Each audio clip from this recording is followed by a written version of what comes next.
Friends, जैसे कि हम लोग बात कर रहे थे प्राचीन इतिहास की, और प्राचीन इतिहास में हम लोगों ने शुरुआत की थी हड़प्पा सभ्यता से पढ़ने की।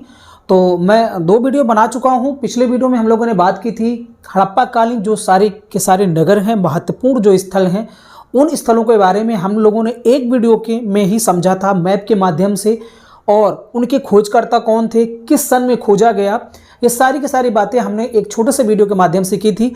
अब हम एक एक करके एक एक स्थल के बारे में और उस स्थल से कौन कौन से साक्ष्य प्राप्त होते हैं उसके बारे में डिटेल से अध्ययन करेंगे। तो इस वीडियो में या आने वाले जितने भी वीडियो होंगे बहुत ही सिंपल तरीके से और बहुत ही कम समय में आपको हर एक स्थल के बारे में, वहां से प्राप्त साक्ष्यों के बारे में बहुत अच्छे से जानकारी दी जाएगी, इसलिए इस वीडियो को जरूर देखिएगा। तो आइए शुरू करते हैं। हम आज बात करेंगे हड़प्पा नामक स्थल की। ठीक है, हड़प्पा नामक स्थल की हमने इस तरीके से इसको कैटेगराइज किया हुआ है। पहले हम जानेंगे कि हड़प्पा की भौगोलिक स्थिति क्या है, फिर टीला की स्थिति क्या थी, इसके खोजकर्ता कौन है और प्राप्त साक्ष्य क्या है और अन्य तथ्य क्या है। इस तरीके से हमने इसको अलग अलग टॉपिक में बांट दिया है ताकि आपको समझने में और नोट्स बनाने में परेशानी ना हो।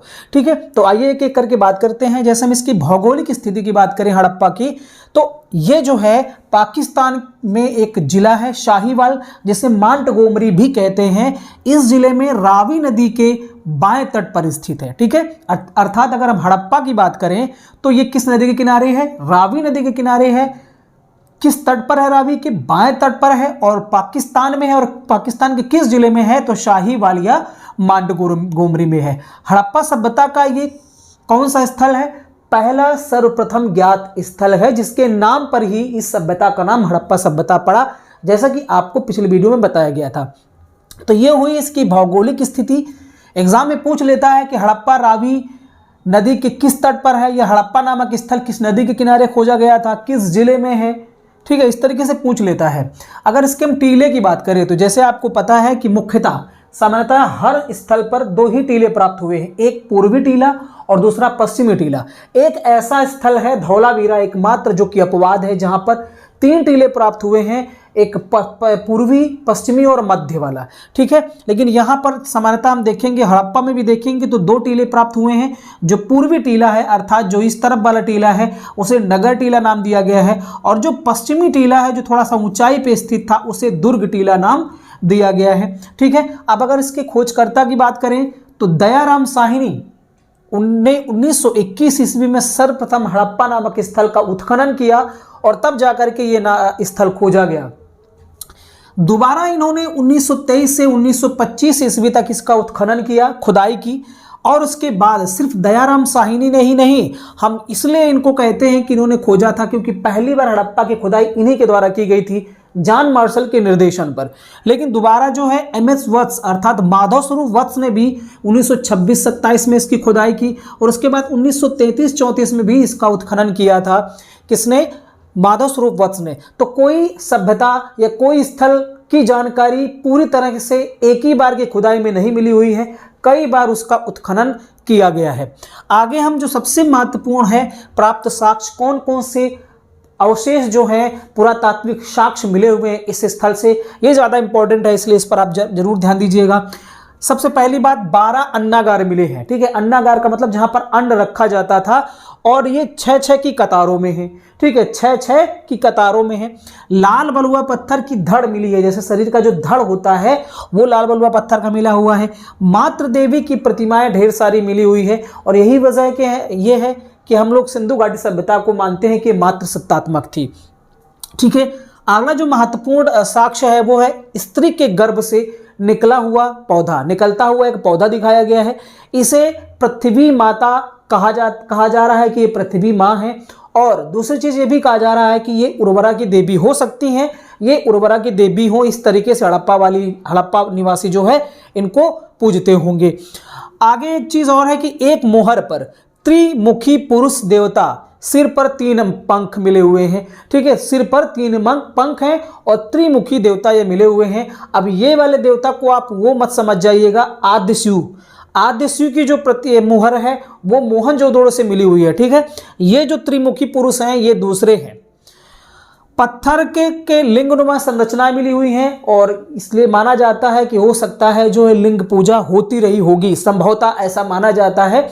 ठीक है, दो कब्रिस्तान मिले हुए हैं। एक कब्रिस्तान का नाम H दिया गया है, दूसरे कब्रिस्तान का नाम R37 दिया गया है।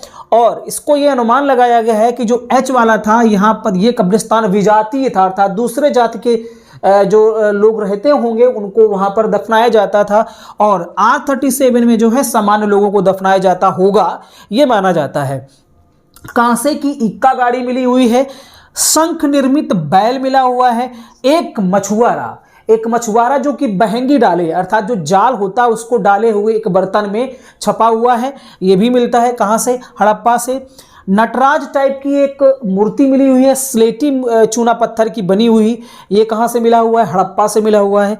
फर्श अर्थात हड़प्पा की जो फर्श थी, उन फर्श की दरारों से जौ तथा गेहूं के दाने के साक्ष्य मिले हुए हैं। इससे ये अनुमान लगाया जाता है कि हाँ, इन फसलों का उपयोग जो है हड़प्पावासी करते रहे होंगे।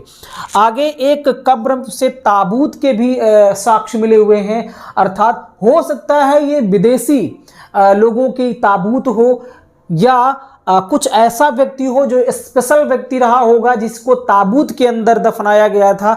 तो एक कब्र से ताबूत के साक्ष्य भी हमें हड़प्पा से मिलते हैं। तो यहाँ पर ये कुछ महत्वपूर्ण साक्ष्य हैं जो एग्जाम में बहुत पूछे जाते हैं, इसलिए इनको जरूर एक बार देख लीजिएगा, ठीक है। और अन्य तथ्यों की बात करें तो ये जो हड़प्पा नामक नगर था, ये मोहनजोदड़ो से 483 किलोमीटर दूरी पर स्थित था, ठीक है। अब मोहनजोदड़ो की बात करेंगे तो मोहनजोदड़ो जो था वो सिंधु नदी के दाएं तट पर था, ठीक है। और ये जो है हड़प्पा वो रावी नदी के बाएं तट पर था।